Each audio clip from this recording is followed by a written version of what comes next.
Assalamualaikum warahmatullahi wabarakatuh. Salam sejahtera untuk kita semua. Yang saya hormati Bapak Kepala Sekolah SMP Al-Uswah Surabaya.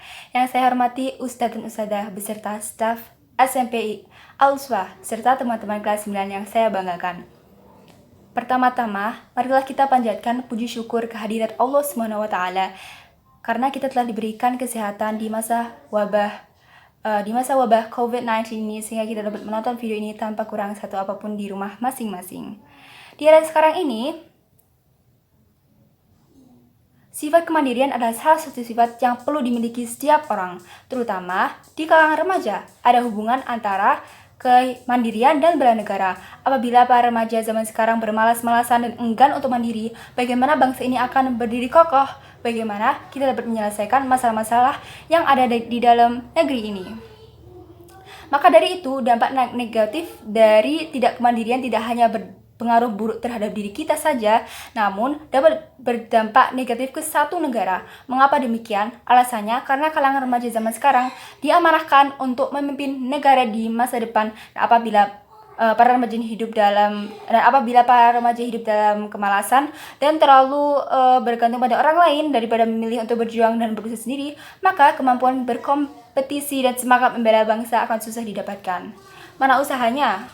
Mana kerja kerasnya? Oleh karena itu, menjadi pribadi yang mandiri sangatlah penting. Karena sifat yang mandiri akan memberi pengaruh besar kepada suatu bangsa.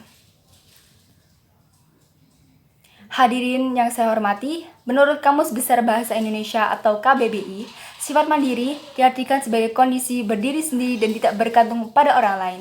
Sifat kemandirian tentunya harus dilatih sejak dini agar kita dapat tumbuh menjadi dewasa yang mandiri. Tidak hanya anak itu sendiri yang bertanggung jawab atas sifat kemandiriannya yang harus dicapai, namun orang tuanya juga demikian. Mengapa demikian? Dikarenakan apabila orang tua sudah melatih anak untuk melakukan sebuah pekerjaan secara mandiri sejak usia dini, seperti membersihkan tempat tidur sendiri dan mencuci piring sendiri, maka ia akan terbiasa untuk tidak bergantung pada orang lain. Rasa mandiri memang tidak tiba-tiba muncul, namun muncul sedikit demi sedikit, sehingga harus dilatih sejak dini. Sedangkan apabila orang tua membiarkan untuk terus memanjakannya, maka anak tersebut akan selalu bergantung terhadap orang lain. Akan sudah jika anak terlanjur terbiasa untuk tidak mandiri. Saya jadi teringat kembali ketika saya melihat kos-kosan mahasiswa bersama ayah saya di internet. Ada sebuah fasilitas yang mengejutkan saya dan abi saya, yaitu fasilitas yang menyediakan nasi matang dan kamar mandi yang dibersihkan oleh staf kos tersebut. Dalam batin saya dan abi saya adalah anak-anak zaman sekarang sudah pada tidak mandiri. Hal tersebut mencerminkan beberapa mahasiswa sekarang yang kurang mandiri. Hadirin yang saya hormati, ibu saya juga selalu mengajarkan saya untuk melakukan sebuah pekerjaan secara mandiri. Salah satu contohnya adalah jika saya bertanya kepada ibu saya, dan hal itu bertanya sesuatu yang saya belum pahami, jawaban beliau selalu, baca bukunya dulu ya. Lalu saya merespon, sudah aku research di Google Lumi, ternyata benar bahwa kalangan milenial lebih menyukai mencari jawaban yang dicari di internet ketimbang membaca buku terlebih dahulu. Ibu saya yang berprofesi sebagai dosen juga sering mengeluh karena mahasiswa yang sering bertanya sebelum mencari jawabannya terlebih dahulu. Ingat bahwa tidak semua yang kita lihat di internet itu benar-benar nyata. Buktinya, masih banyak orang yang suka menyebarkan berita hoax, dan masih banyak orang saja yang masih mempercayainya tanpa memastikannya berita tersebut emang benar. Oleh sebab itu, kita tidak boleh malas untuk membaca buku dan selalu memastikan kebenaran sebuah berita. Hadirin yang saya hormati, beberapa upaya yang dapat dilakukan untuk meningkatkan sifat mandiri adalah sebagai berikut.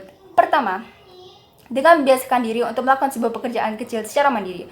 Cara mudah yang bisa dilakukan adalah mencuci piring sendiri dan membersihkan tempat tidur sendiri. Kemandirian ini dapat disebut kecakapan hidup atau life skill. Pengertian life skill sendiri adalah mempunyai kemampuan untuk berani dalam menghadapi problema hidup dan kehidupan secara proaktif, mencari serta menemukan solusi hingga akhirnya mampu mengatasinya.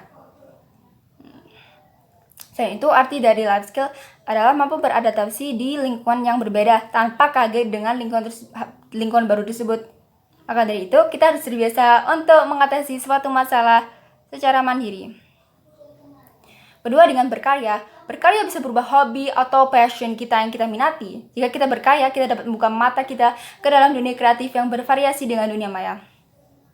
Jika kita sering melatih hobi kita akan ahli dalam hal dan dapat memberi manfaat bagi orang lain. Kita dapat menggambar, memasak, menyanyi, dan melakukan passion lainnya. Dengan berkarya, kita dapat menjadi pribadi yang lebih kreatif dan mandiri. Ketiga, jangan terlalu sering minta bantuan kepada orang lain. Manusia memang merupakan makhluk sosial. Dan itu emang sudah wajar apabila minta bantuan kepada orang lain. Namun, apabila bantuan yang kita minta kita sanggup kerjakan sendiri, kita harus berusaha untuk menyelesaikannya sendiri. Hadirin yang saya hormati, tentunya bangsa ini tidak ingin generasi milenial yang malas dan tidak mandiri. Bangsa ini menginginkan calon penerus yang mandiri dan bekerja keras. Kita harus memulai menjadi pribadi yang mandiri sejak dini dengan mengerjakan sebuah pekerjaan secara sendiri, berkarya, serta tidak terlalu sering meminta bantuan kepada orang lain. Dengan demikian, bangsa ini akan sukses di masa depan yang akan dipimpin oleh para tunas-tunas muda zaman sekarang. Hadirin yang saya hormati, demikian video dari saya. Mohon maaf apabila ada salah kata. Wassalamualaikum warahmatullahi wabarakatuh.